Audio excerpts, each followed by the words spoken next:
Hello children, in this video we'll talk about the chapter the cell. As we know, all living organisms are made up of cell, and cell is the basic unit of life both structurally and functionally.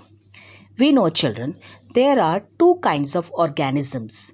One is unicellular organism and another one is multicellular organism. Now unicellular organisms, what are these organisms? The organisms which are made up of single cell, they are called unicellular organisms. Example, bacteria, amoeba, yeast. Now, multicellular organisms. Multicellular organisms are those organisms which are made up of large number of cells. For example, human beings, cows and trees. Children, now let us know about the discovery of the cell. The first time the word cell was used to refer to these tiny units of life was in 1665 by a British scientist named Robert Hooke. Hooke was one of the earliest scientists to study living things under a microscope.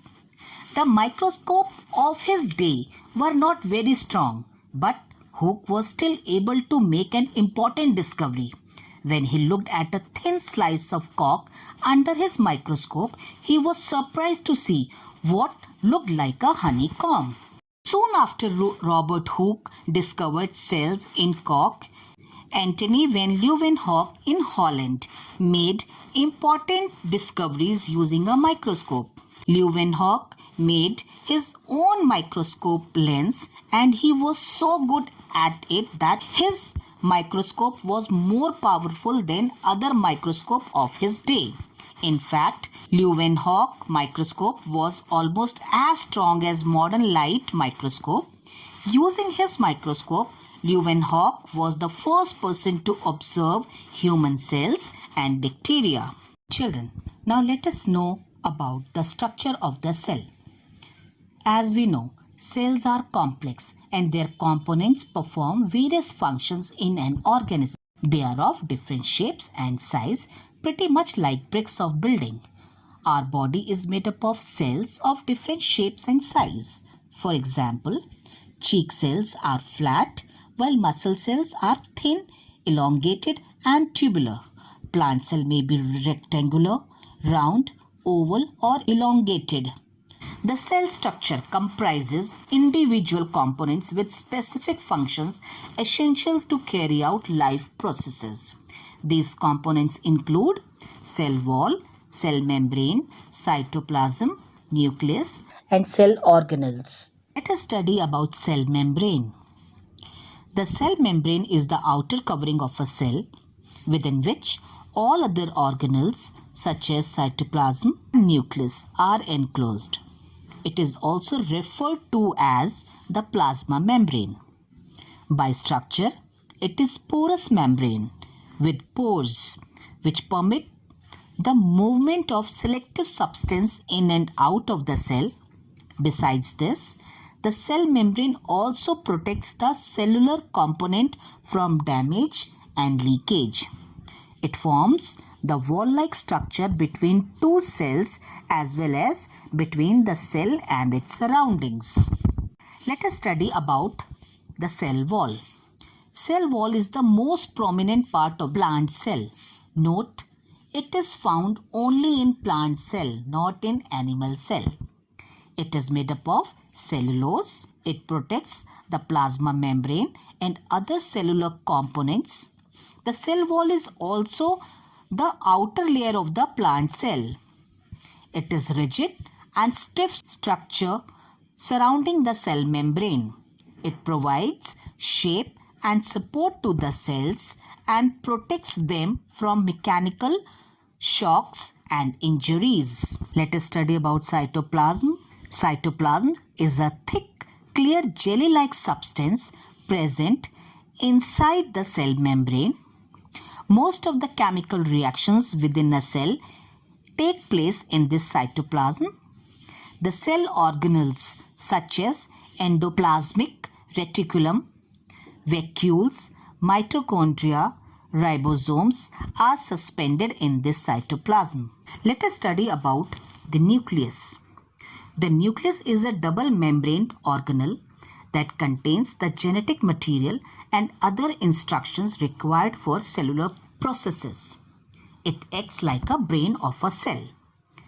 It is exclusively found in eukaryotic cells and is also one of the largest organelles. A double-membraned organelle known as the nuclear membrane envelopes the nucleus. One or two small bodies, that is nucleolus, are found within the nucleus. Thread-like dense structures known as chromatins are found within the nucleus containing proteins and genes which control hereditary characters. Children, nucleus has two primary functions. First, it is responsible for storing the cell's hereditary material or the DNA. Second, it is responsible for coordinating many of the important cellular activities such as protein synthesis, cell division, growth, etc. Okay children, now let us study about mitochondria. Children, mitochondria is a double-membraned rod-shaped structure found in both plant and animal cell. It is popularly known as powerhouse of the cell. Mitochondria are a double-membraned bound organelle. They are found inside the cytoplasm and essential function as the cell's digestive system. They play a major role in breaking down nutrients and generating energy-rich molecules for the cell. Many of the biochemical reactions involved in cellular respiration takes place within the mitochondria. Now let us understand the functions of mitochondria. Children, the most important function of mitochondria is to produce energy by breaking down glucose. It is involved in the following process. First, to regulate the metabolic activities of the cell, and second, to promote the growth of new cells and cell multiplication. Children, now let us study about plastids.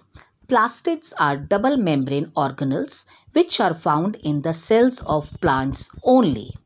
Plastids are responsible for manufacturing and storing of food. These often contain pigments that are used in the photosynthesis and different types of pigments that can change the color of the cell. Now, there are different types of plastids with their specialized function.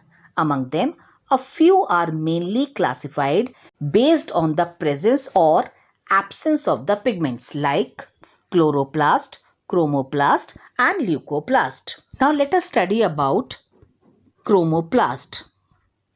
Chromoplast is the name given to all the pigments other than green. These can be usually found in flowering plants, aging leaves and fruits. Chloroplasts convert into chromoplast.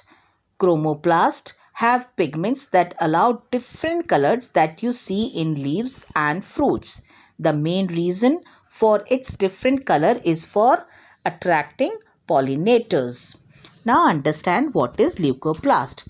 Leucoplasts are the non-pigmented colorless plastids and they are usually found in most of the non-photosynthetic parts of the plants like roots. Children, now let us understand what are vacuoles. The term vacuole means empty space. Vacuoles are membrane-bound cell organelles present in the cytoplasm and filled with watery fluid containing various substances. And they help in the storage and disposal of various substances. They can store food and other nutrients required by a cell to survive. They also store waste products and prevent the entire cell from contamination. The vacuoles in plant cells are larger than those in the animal cells. Okay, now let us understand about cell division. Children, the life of higher organisms starts from a single cell called zygote, which is formed by the fusion of a male cell and a female cell. The single cell divides into two cells into four cells, and so on. Thus, the zygote grows into an embryo the embryo into a baby and the baby into an adult. So this process helps in number 1, renewing of damaged cell. Second, production of new cells from the older ones. Third, provides more cells for growth and development. Fourth one, repairs and controls damages caused to the cell. Fifth one, it helps in survival and growth of living organism. And last point, sixth point, it is responsible for a definite shape, size and proper growth and development of an individual. Now children, look at the table which shows the difference between plant and animal cell. Okay children, as you can see the difference between plant cell and animal cell. The cell shape in plant cell is square or rectangular, whereas in animal cell it is irregular or round in shape. Now second point, cell wall is present in plant cell and it is absent in animal cell. Fourth point, plastids, it is present in plant cell and absent in animal cell. Now the last point, vacuoles. In plants, few large or a single centrally positioned vacuoles are present, whereas in animal usually small and numerous vacuoles are present. With this we have come to the end of the chapter. I think the chapter is clear. Even then it is my advice to read the chapter thoroughly for better understanding of the concept. Thank you. Have a nice day.